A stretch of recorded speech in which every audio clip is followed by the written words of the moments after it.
Assalamualaikum warahmatullahi wabarakatuh. To Allah be the authority, to Allah be the sovereignty. Sir Fahad Salik's representatives, Sir Alim Saad Amagi, and of course Councilor Abdani Alonto.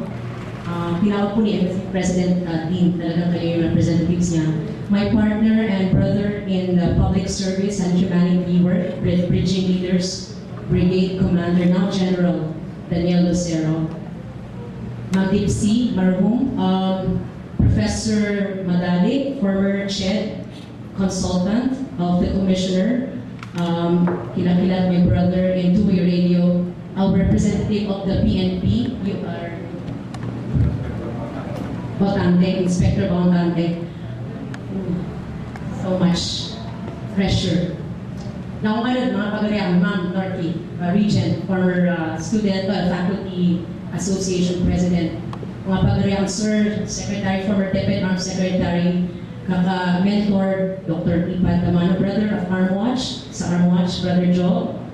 We are brought together by the very imperative of security sector participation.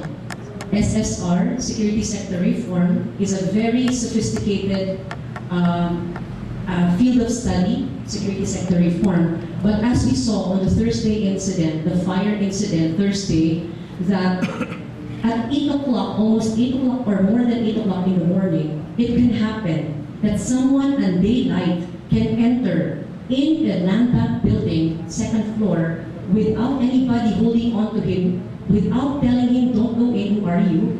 Hindi pa po open ang Magnolia Internet Cafe, and can put in a gasol, put it around the second floor area, and bring you, the owner, in your own domain, in our criminal law, which is your personal domain, is a very serious aggravating circumstance, can bring you to that room, torture or tell you, we're going to do something, and pleading with all their voice, allegedly, according to witnesses, huwag niyo na po kaming saktan, estudyante lang po kami dito.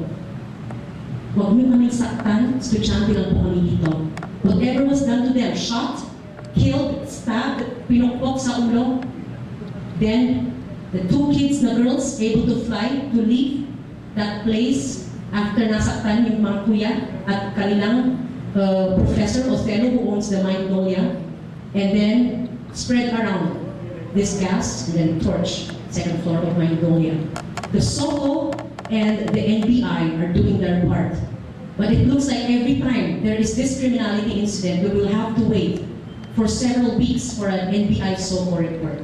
What I have offered to you is information that I got from listening to the witness na babae, na kapatid po ni Erwin Diaz, who was interviewed by an investigator while at the hospital at infirmary. Hinatid po namin from infirmary with PD Magsalos. I wonder why PD is not here, because PD definitely is one of the persons who look into, from 8 o'clock in the morning or 9, nandiyan po si PD.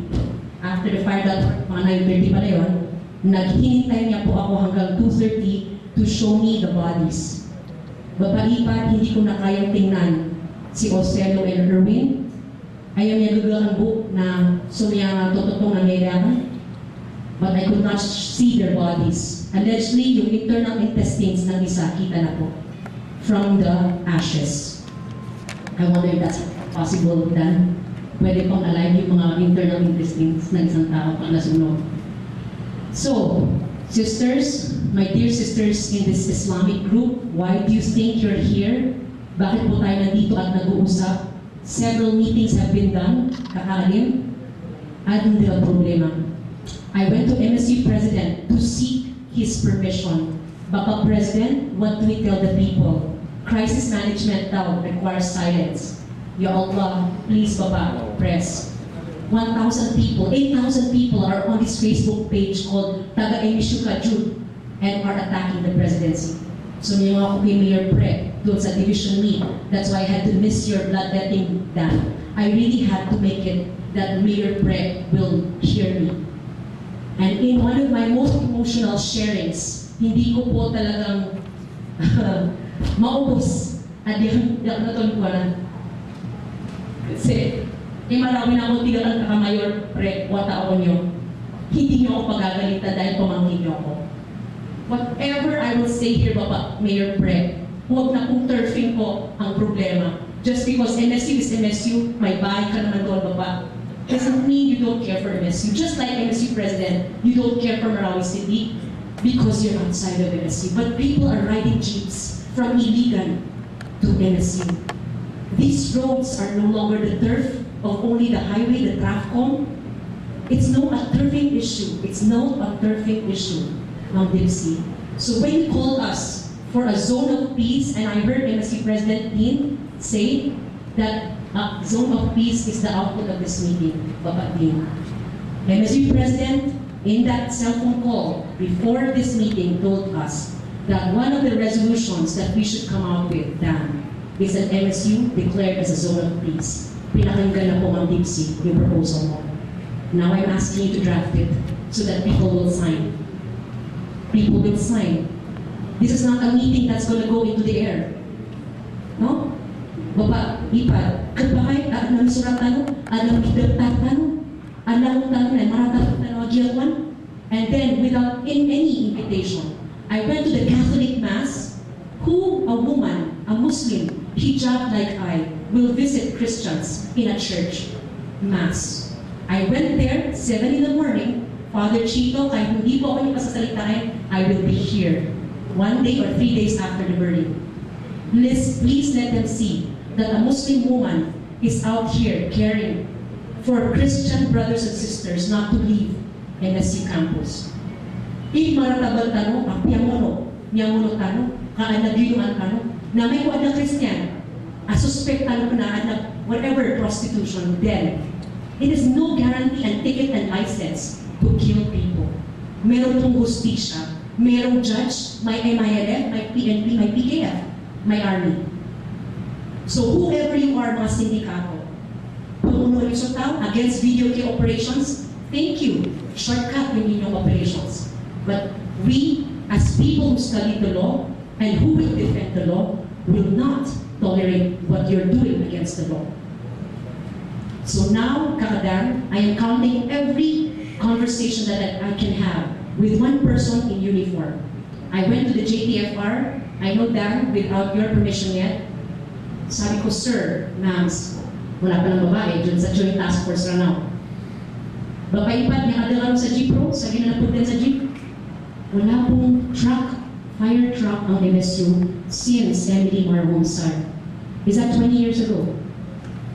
Why cannot we have a fire truck for a population of 50,000 people with several mayors and 7 barangay capitans? So, nagronda ba kayo? Magkakatabi-tabi po yung bahay. Katugo natin ang bawat bahay dito. At mapapabayaan natin na matutulog na yung charger ay nakatikat at pwede masunog ang isang bahay.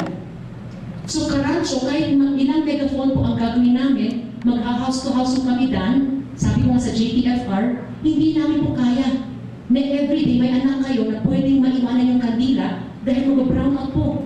Magpupuntahan tayo sa brownout, this Mindanao power crisis. Magtutulog-tulugan po lang po tayo.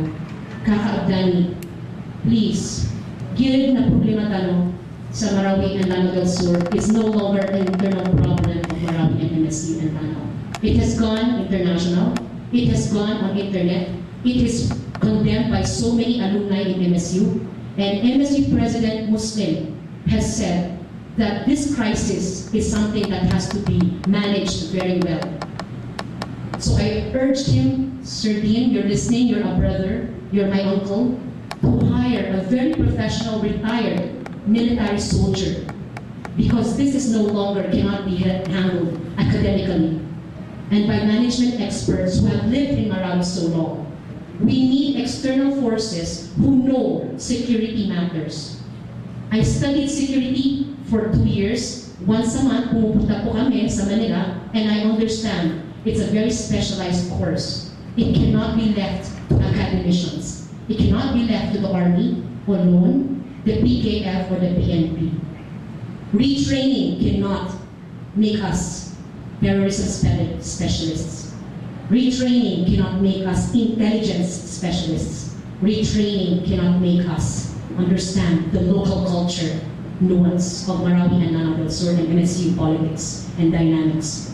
My appeal to us is let this forum come out with concrete city ordinances, city resolutions, Lanao del Sur resolutions, ordinances, and a task force, Lanao del Sur, Marawi, and MSU, that will handle security problems from there on, with Iligan City and Cagayan de Oro because of possible escape routes to the airport by criminals. The Coco crisis is one of the problems that will be lasting us for several months. Kahapon po sa Sagiran at 8 p.m. also in the evening, meron po na namang allegedly pinasukan yung sasakyan ng FX, kinidnap po yung driver. Is it the driver? And allegedly, Coco crisis naman po ito, the motive. Coco crisis, ilang thousands po na tao na apektado. Ilang thousands din na potential na galit. At ilang thousands din na pwedeng gumamit ng baril at knife. So, problema tayo ni mga ulama, problema tayo ni mga sulutan, mga pagariang ng buhay. It has been found out that women who report on two-way radio, according to Daniel, in an induction ng two-way radio sa Marinao, women were found to be effective reporters in criminal incidents or suspicious transactions in that area of Marawi. So yung babae po, dahil nasa bahay lang tayo, pwedeng lumalabas tayo at nakikita natin ilan ang sasakyan na dumaan, kinount natin ilan ang mga suspicious na mukha na hindi dapat pumasok. What are the steps that can be taken by civilians? Let's have a hose for our villages. A big hose na patak-patak po tayo. Bakit hihintay natin ang fire truck na hindi naman baka dumating? Kasi 20 years na pong ni-request natin sa national. Pupukin po namin ni Armed Governor ang Bureau of Fire National para na po magkaroon ng Bureau of Fire or fire truck ang MSU. Tutulungan niyo kami?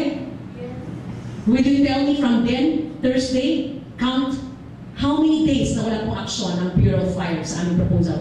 Kaya lang walang taga-Bureau of Fire dito. Yung taong dapat trabahuin ang trabaho niya, tutukan niya po ito. Because this is not going to be the last incident team Muslim Sir Hammer in MSU campus. Our entries and our exits are so open to external attacks, external forces and elements. Yesterday, GD, Girls Dorm, again, gabi, 8 o'clock, pinasukan ang isang girls dormitory. Napasigaw ang mga babae, yun ang naging alarm. Nag-run away. Western Union. These things that we need in MSU, itetextan mo pa naman, kayo po ang next na susunugin. Or kayo po ang next doon sa Western Union na Christian na may-ari. La ilaha illallah. Is that how we treat our Christian brothers who are doing clean and halal business, serving us? Noon, sinaksak natin yung Western Union na may-ari. Pinatay natin ang Western Union. Kaya walang LBC sa Marawi, pinapatay. Ninanakaw yung laman ng LBC. And you claim Islamic City. We claim ourselves as Islamic City. You all are Islamic. But are you part of Islamic City? Are you doing your part as Islamic City? Nagawin problema ito pa ngayon pahal lang. Nagawin problema po Daniel. Hindi na si President. Umalis sa arkano na nawalay niyo. Ipatan niyo. Umalis sa arkano na nabaril niyo. Ipatan niyo. Barangay Chairman, yung cellphone number mo. Paki-class tayo naman dito. Sa tanong Bureau of Fire kung na yung cellphone niyo. Ay may kuwan na mabuwang yung katutuhan na hugupatan sa balde. Kasi nakabalde na yung tubig natin. So many practical things to do. Kakayos, sarap. So with that, we are all brought here because of the very natural human spirit to care. To care beyond our own home. To care beyond our own villages and our own communities. To care that no other professor or fellow, no other child, no other engineer, no other soldier who was ambushed. Sabi ko kay Mayor Pre, if soldiers can get ambushed, if your house is not sacrosanct and sacred, it pwede pasukan. Paano pa kaya ang isang vendor na Jupiter Lagumbay na pinatay sa Balian? Selling grapes because suspected siya na intel ng sundalo. Grabe. Grabe po Team Muslim ang nangyari sa atin. No longer just for us and our consumption. No longer just statistics and news. With that, we We are all brought here because you know why we are all brought here. Wassalamu alaikum warahmatullahi wabarakatuh.